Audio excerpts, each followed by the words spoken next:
Hi, Allison. Hi, thanks for having me. Welcome to Sattviko's FoodYoga Nutrition Talks, where we discuss about the importance of nutrition in your yoga practice. Myself, Meghna, a yogi at Sattviko. And today I have with me Allison, and let me give a quick intro about her. Allison is passionate about helping and inspiring yoga teachers to overcome self-doubt and burnout. She is dedicated to assisting yoga teachers to connect with their authenticity, enabling them to become powerful leaders of transformation in their yoga communities. Oh, that's nice. In fact, even I'm interested to take your help. Since becoming a yoga teacher in 2006, she has completed her master's degree in exercise physiology. That's impressive. In addition to over 2,000 hours of formal yoga and yoga therapy trainings, and is an CIAYT yoga therapist. She uses her knowledge and experience to guide yoga teachers along their yoga teacher journey, supporting them through their mental, spiritual, and physical challenges that they face.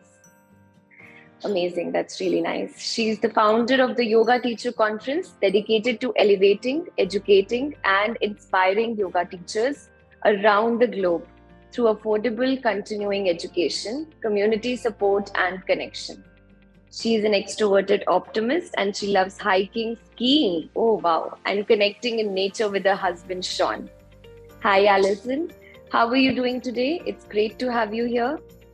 Yes, thank you so much. I know it's quite late where you are, so thank you for meeting at this time. I appreciate you. Lovely, lovely to connect with you.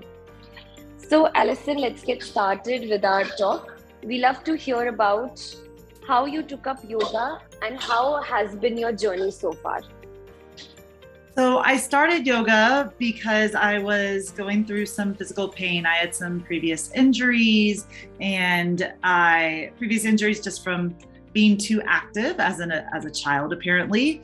And yoga really helped me, stretch and work through those injuries and really taught me a lot about self-awareness. I was doing a lot of things through my daily life that were causing me pain, and yoga helped me connect more internally and bring awareness to those aspects of myself. And through that, I was able to, make more lifestyle changes, like, with my diet or my nutrition, and then bring in more meditation and more mindfulness, and then journey into more spiritual practices as well that have really helped me, transform my life over the past, 16 years.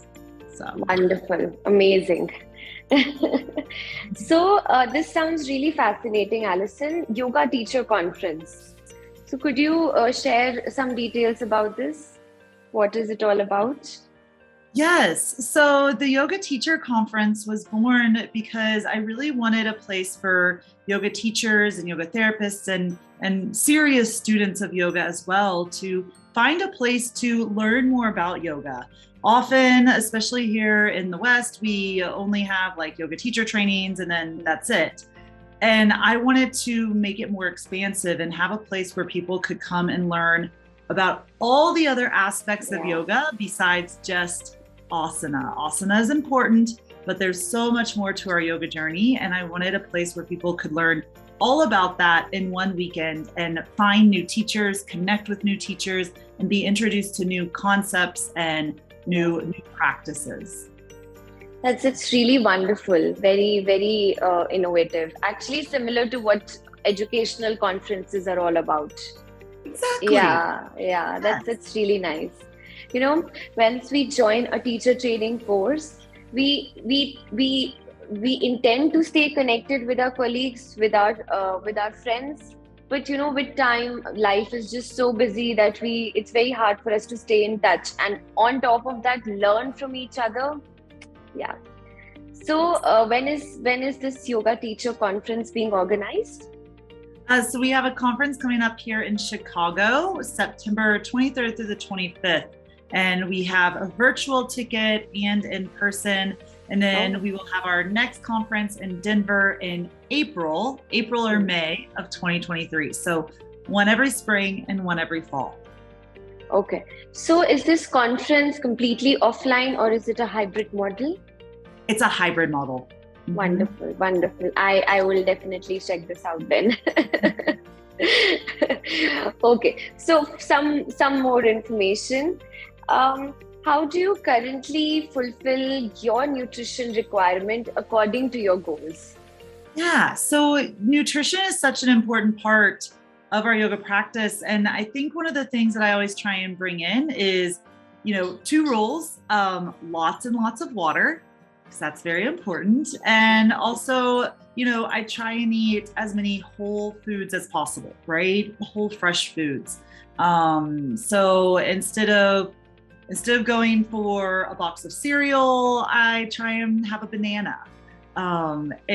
Instead of going towards like, I'm trying to think of an example. I try and cook with a lot of fresh fruit or a lot of fresh vegetables. I always try and have more vegetables than anything else in my meal. I try and limit certain foods like sugar and alcohol and caffeine. All of those things I think really affect our energy. And so I try and find whatever is the cleanest source of energy to help increase my own energy, which helps me then serve others. So wonderful. These are just some basic tips that I think everybody is aware about, but it's always good to have the reminder because again, we keep slipping back into our old habits. Nice. Yes. So we have this awesome collection of pre and post snacks and meals like antioxidants, makhana, endurance and strength, instant meals. So we as yogis or maybe yoga teachers, we are just busy, swamped with our yoga classes and so many more things, right? So we have this collection wherein these meals can be cooked instantly. So, it's maybe you would like to try some and recommend these to your students as well. Yeah, well, I still think even though we're yoga teachers and we do our best to eat a lot of fruits and vegetables and stuff like that, we live busy lives, right? Yeah. And things happen. And so having fast meals available helps us stay on our goals. It helps us stay. Especially during retreats, when we ourselves are hosting a retreat. Oh my God, it's just crazy. Having these instant meals is just awesome. Yeah. What, according to you, qualifies as a pre and a post yoga meal or a snack?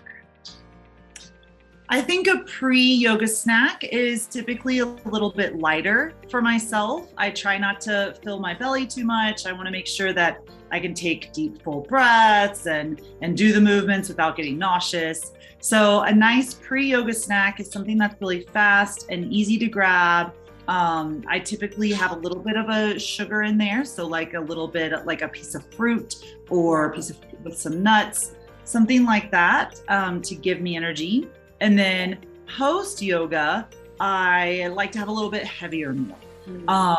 Again, not something that's going to really fill me up, but I want to make sure I add a few more proteins in there. I try and then limit my sugar again.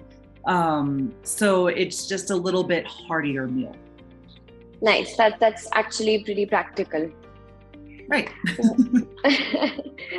What would you recommend to your community of yoga lovers to fulfill their nutrition requirement, considering their goals? One tip that you would like to give out.